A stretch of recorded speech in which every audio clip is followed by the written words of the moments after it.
बता दें 2019 वाली भर्ती में भी मैंने फिजिकल दिया था, उससे पहले वाली में भी भर्ती की में जो फिजिकल था वो दिया था।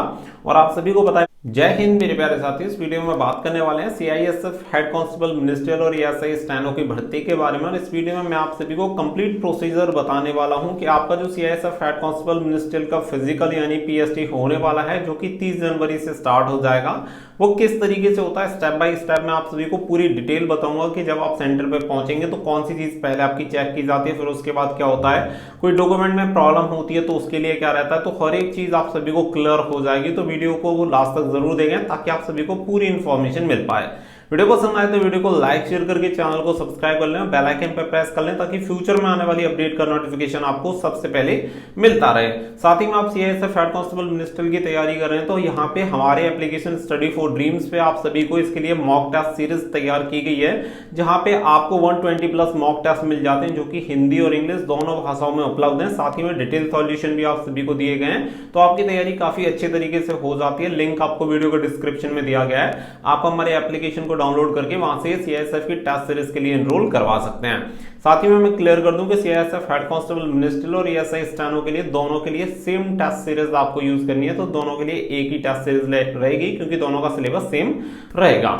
अब चलते हैं आपके फिजिकल की तरफ और आप सभी को पूरी चीजें क्लियर करते हैं कि सेंटर पे आपका सबसे पहले क्या चीज होती है, किस तरीके से होता है, और अगर पास होते हैं तो क्या होता है, डिस्क्वालीफाई होते हैं तो क्या होता है। पूरा प्रोसीजर इस वीडियो में आप सभी को क्लियर हो जाएगा। तो देखिए, सबसे पहले मैं आपको एंट्री से स्टार्ट करता हूं। तो यहाँ पे आप सभी को क्लियर कर देंगे, जैसे ही आप एंट्री पे पहुंचेंगे यानी कि गेट के अंदर जब आप एंट्री करेंगे तो सबसे पहले आपको अपनी एक आईडी प्रूफ दिखाना होगा और एक अपने एडमिट कार्ड दिखाना होगा। तो आईडी प्रूफ की जो डिटेल्स होनी चाहिए वो आधार कार्ड या जो भी चीज हो उसकी एडमिट कार्ड से मैच होनी चाहिए। जब आपकी डिटेल्स मैच होंगी तो आपको एंटर कर दिया जाएगा। तो जैसे ही आप एंट्री लेते हैं तो उसके बाद क्या होता है कि सबसे पहले जो काम होता है वो होता है आपकी हाइट चेक का।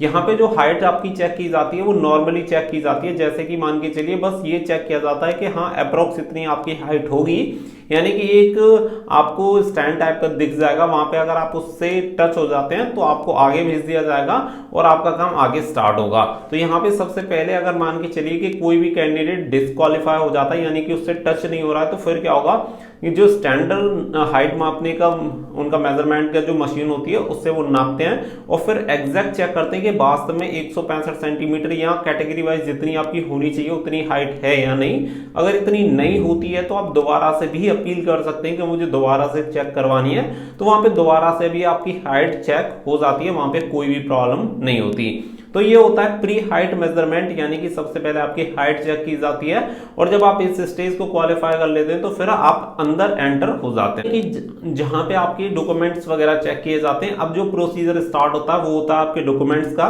हाइट चेक होने के बाद आपके सभी डॉक्यूमेंट्स चेक किए जाएंगे। जो भी डोजियर आपका होगा, जो एप्लीकेशन फॉर्म आपने फिल किया है उसकी कॉपी उनके पास ऑलरेडी होगी और उसी से आपकी जो डिटेल्स होंगी वो मैच की जाएंगी।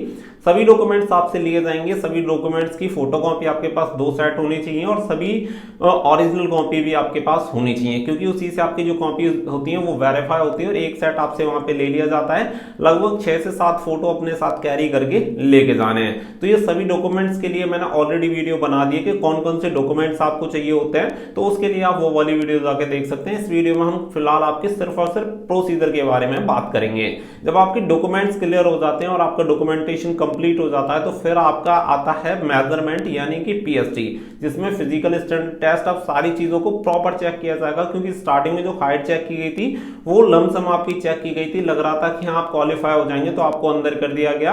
अब यहाँ पे आपकी जो हाइट होगी वो दोबारा से चेक की जाएगी और स्टैंडर्ड तरीके से आपकी हाइट को चेक किया जाएगा, यानी कि 1-1 सेंटीमीटर आपका यहाँ पे अच्छे से देखा जाएगा। तो सारी चीजों को यहाँ पे अच्छे से चेक करके जब आप हाइट में क्वालिफाई हो जाएंगे फिर नंबर आता है आपकी चेस्ट का।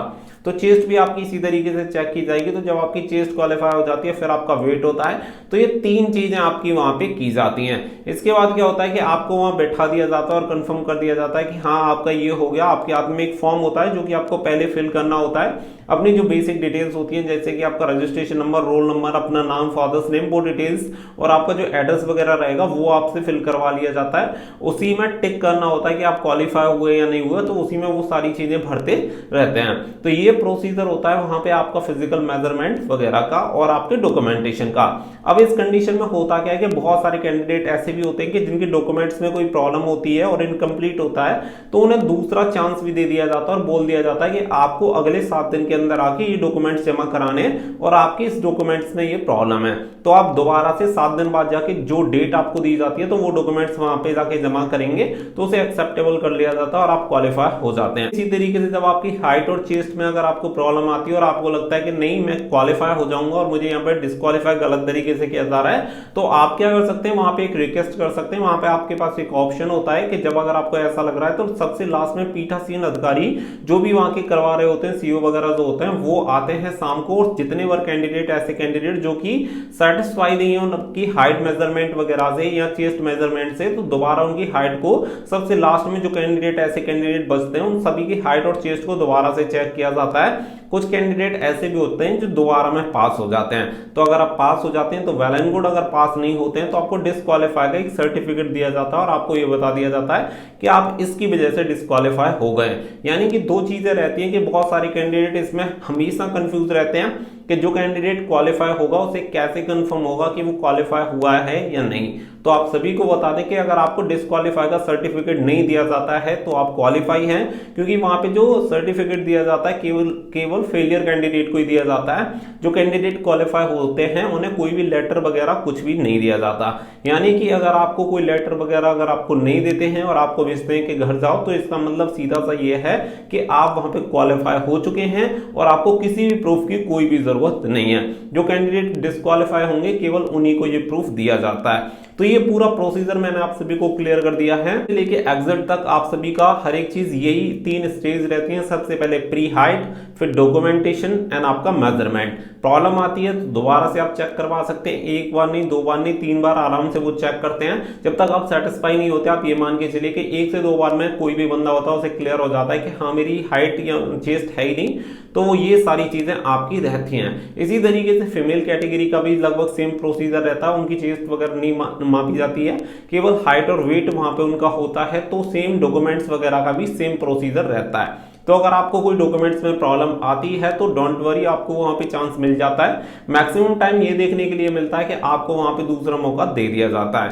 क्योंकि आप बता दें 2019 वाली भर्ती में भी मैंने फिजिकल दिया था, उससे पहले वाली में भी भर्ती में जो फिजिकल था वो दिया था और आपसे डिस्क्वालीफाई हो गया था। लेकिन इस बार की भर्ती आप सभी को पता है कि अब तक इनकम्प्लीट है और दोबारा से फिजिकल के लिए बुलाया गया था। तो दोबारा से आप सभी को बता दें, जब फर्स्ट टाइम मेरा फिजिकल हुआ था तो बदरपुर न्यू दिल्ली में एनटीपीसी सेंटर है सीआईएसएफ का, वहां पे मेरा हुआ था। दोबारा मैं आप सभी को बता दें कि 4 अगस्त 2022 को मेरा फिजिकल होना था, जो कि गाजियाबाद में होना था, लेकिन मैं गया नहीं था। आप सभी को बताया कि ऑलरेडी मैं जॉब में हूं और वहां जाने के लिए टाइम भी नहीं था, इसलिए फिर मैं फिजिकल देने वहां पे नहीं गया था जब दोबारा से फिजिकल हुआ था।